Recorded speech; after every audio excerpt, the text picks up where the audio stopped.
Hi everybody, thank you for coming back to watch and join me. What we have to do today is a little dish that is comparable to, I guess, what you would call a meatloaf. It is just a combination of ground beef, cracked wheat, onions, and all kinds of yummy flavors. So we're gonna go ahead and get started.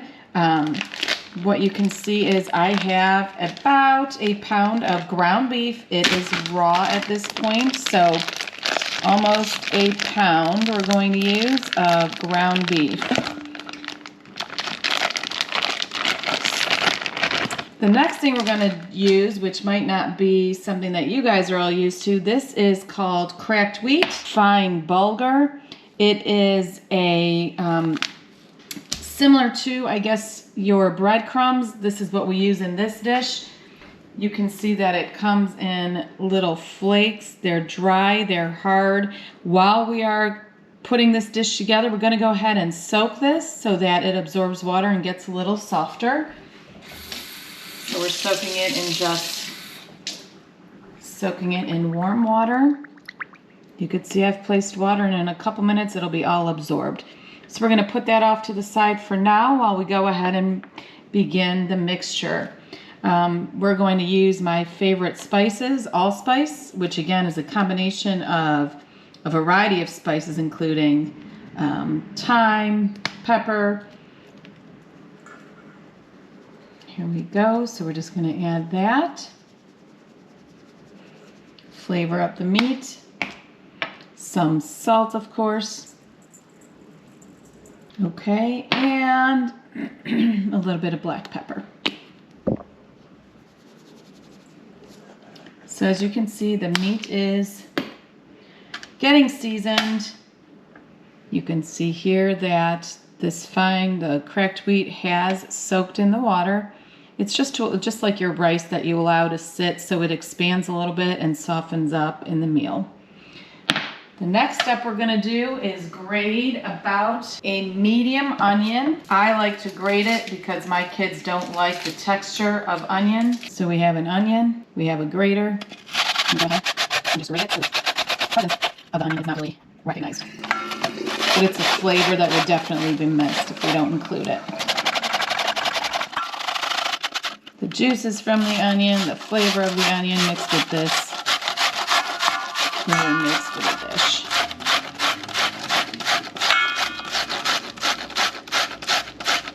So you can see here I've added a bit of the onion. I'm just going to wipe off the extra.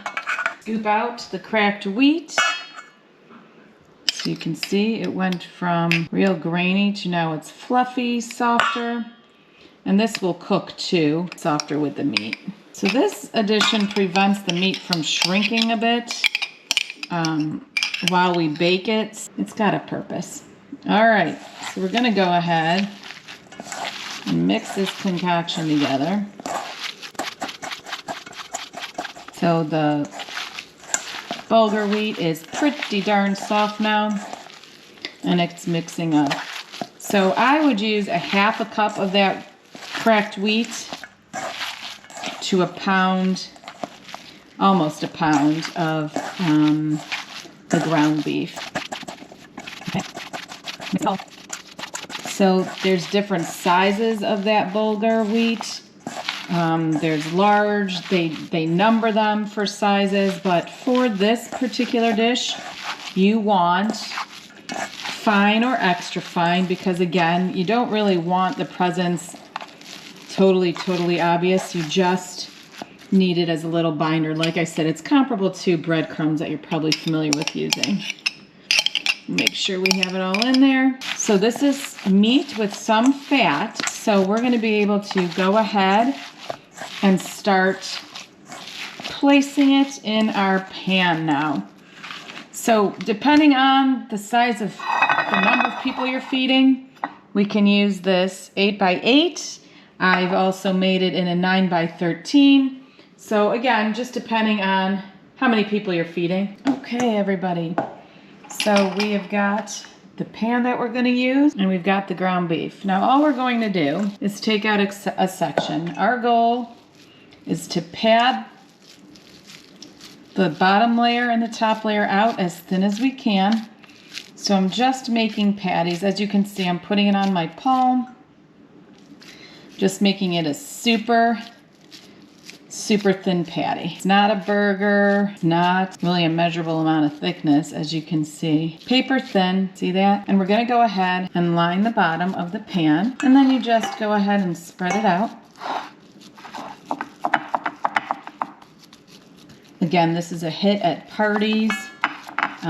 It's a take on a meatloaf in the sense that it's got the ground beef, the onions, something similar to breadcrumbs, no eggs, but it's flavorful and it's a quick dish to cook, to bake in the oven at 375 for about an hour. So you can prepare it ahead of time, pop it in the oven, do homework with kids, and dinner will be ready on its own. Now you want the meat to be a little bit moist. You don't really want tough meat. This will add flavor, so 80% lean would be good. So as you can see, I've got the bottom of this covered. So layer one, you can see it's thin.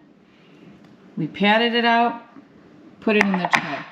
The next step, I have some prepared ground meat. So this is a layered dish. Like I said, the raw meat goes on there. First layer. Second layer is this prepared ground beef that I have. You can see it's got onions. It's cooked. And again, the seasoning is the same. Salt, pepper, and allspice. I do have the onions chopped in this concoction. This is the middle layer. So what we're gonna do is just spread a really thin layer.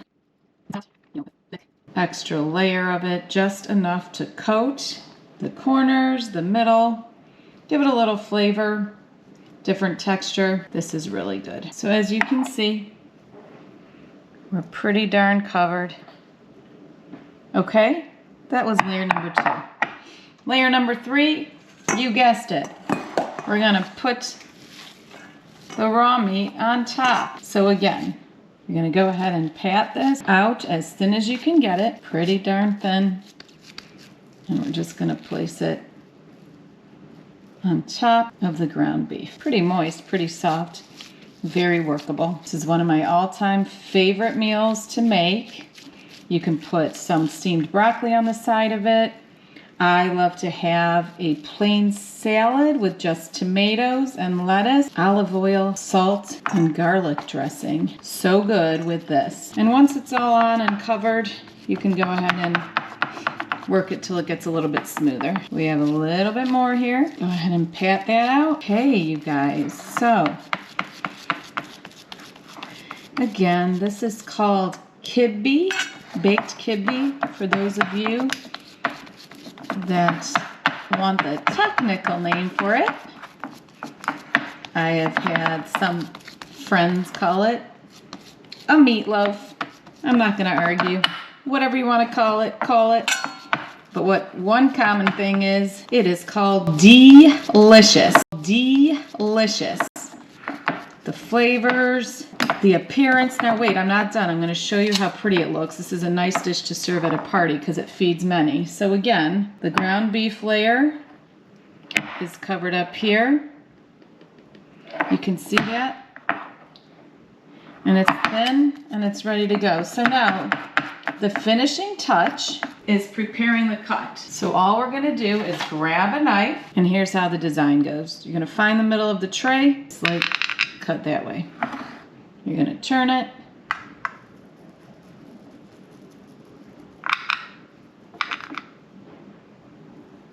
Cut it all the way across. Now the fun part. Are you ready? You just take each section and you make a pretty diagonal design.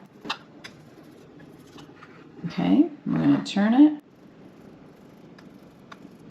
Okay, next. Okay, and last section. Like I said, beautiful dish to present to at a party. You can then just take the knife and loosen the edges. So the other thing to do, just so it makes it easier to cut, is we're gonna go ahead and cut strips, and this will make sense to you once you see the final product and how we serve it. When you're serving it, you can follow along these lines, and everyone gets a strip. So 1 strip, 2 strips, 3 strip, 4. My kids' meal is usually consisting of 2 strips. Like I said, it's just a very pretty, easy way to make a very pretty dish. And there it is. So before we pop it in the oven, again, it's gonna go in a preheated oven at 375. This we would put for about 45 to 50 minutes. You're gonna look for the meat to start browning and be done. Prior to sticking it in the oven, we're gonna put a coating of olive oil on it. And once you do that, all we do is just go ahead and swirl the dish a little bit.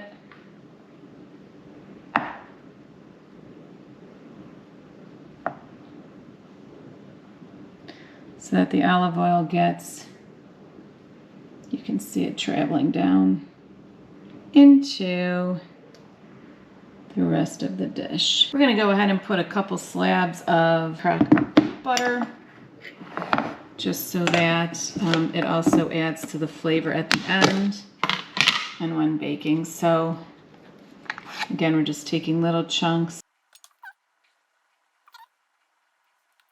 And this will melt too as you're cooking. So we're gonna pop it in for about 50 minutes. Be sure to stay tuned. Thanks for watching so far. Doesn't it look delicious?